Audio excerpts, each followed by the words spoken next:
Essa semana, o governo de Cuba decretou que todos os cubanos que participam do programa Mais Médicos vão voltar para a ilha de Fidel. Aqui, a Escola de Saúde Pública do Ceará foi o primeiro local onde os intercambistas cubanos chegaram ao Brasil, foram treinados por 21 dias e assumiram seus postos aqui no Ceará. Eu vou conversar agora com a médica Mayra Pinheiro.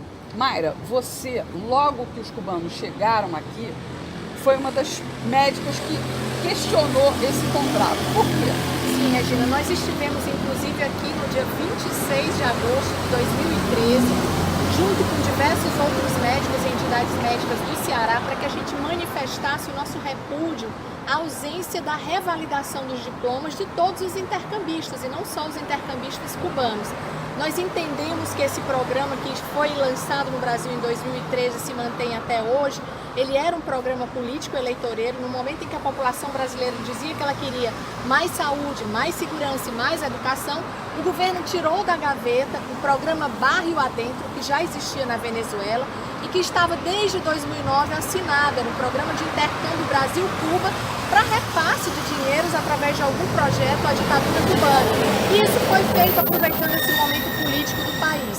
A gente sabe que o pretexto de lançamento do programa foi uma suposta necessidade da população e uma ausência de médicos brasileiros para que os brasileiros das periferias das grandes cidades e dos rincões brasileiros fossem contemplados com assistência médica.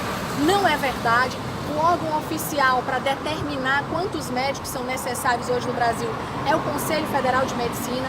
Hoje nós já temos mais faculdades de medicina do que, por exemplo, a Índia, que é um país mais populoso, e temos um número de médicos suficientes para atender os brasileiros, segundo preconizado pela Organização Mundial de Saúde. Tanto que esse programa tem 18 mil médicos, um pouco mais. Isso. E apenas 8 mil são realmente vindos de Cuba, Exatamente. Não é isso? E nós somos hoje 450 mil médicos brasileiros, que muitas vezes não estão nas periferias das grandes cidades e nesses rincões, porque nos faltam condições de trabalhar.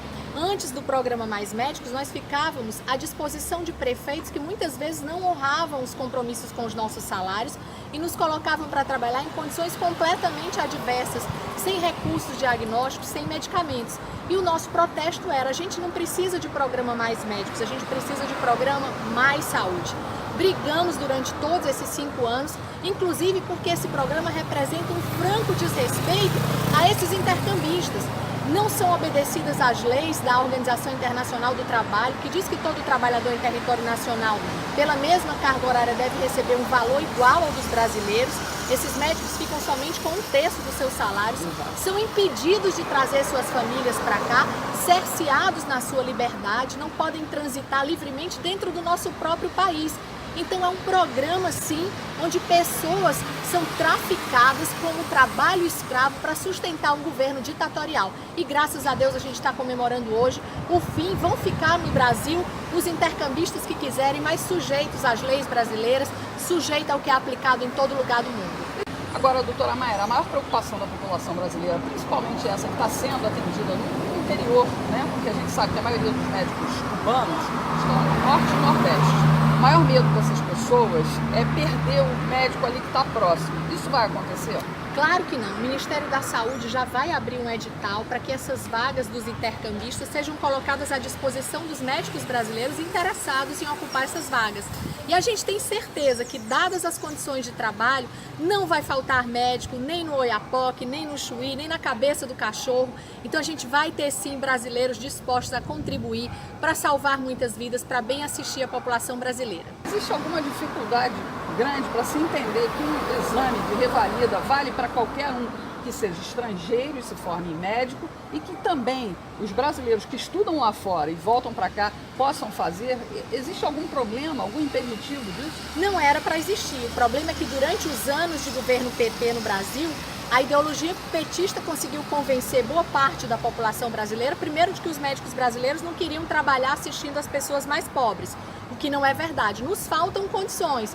E não deixou claro para a população que pessoas que não fazem a revalidação não podem provar que são médicos.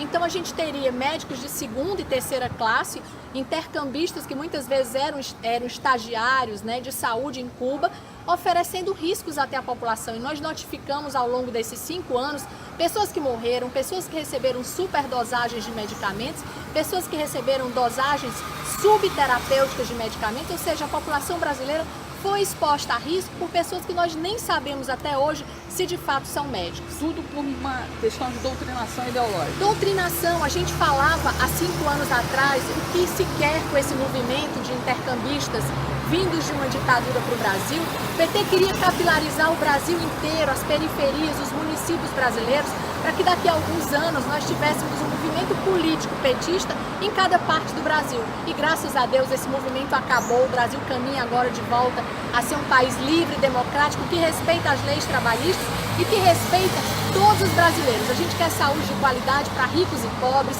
para quem mora na periferia, para quem mora nas cidades. Agora, doutora Mayra, só para a gente encerrar essa entrevista, a medicina cubana é melhor do que a medicina brasileira? Não, Cuba não tem recursos para ter a melhor medicina do mundo, isso é uma falácia. Cuba tem uma atenção primária, que nós temos no Brasil, que é modelo porque é o único serviço que eles têm. Então, nós temos hoje uma medicina de ponta no Brasil, a atenção secundária brasileira está bem estruturada, temos muitas dificuldades no SUS, mas a gente tem uma formação que contempla diversas especialidades. Nós temos hoje transplante renal na atenção terciária, quaternária. Cuba não tem acesso, tanto que muitos cubanos, quando são detentores de poder econômico, vão fazer seus tratamentos fora de Cuba. Então, Cuba tem uma falácia. Eles dizem, por exemplo, que tem a menor mortalidade infantil do mundo, e a gente sabe que isso acontece porque mulheres grávidas de bebês mal formados são estimuladas a abortar. Então, eles não têm números de mortalidade como nós temos. Eugenia. Então você viu aí, né? Essa crise do programa Mais Médicos acabar por causa da retirada dos profissionais de Cuba é apenas uma falácia ideológica. Não acredite nisso. Meu nome é Regina Vilela e essa foi mais uma reportagem para a TV Cabra da Peste.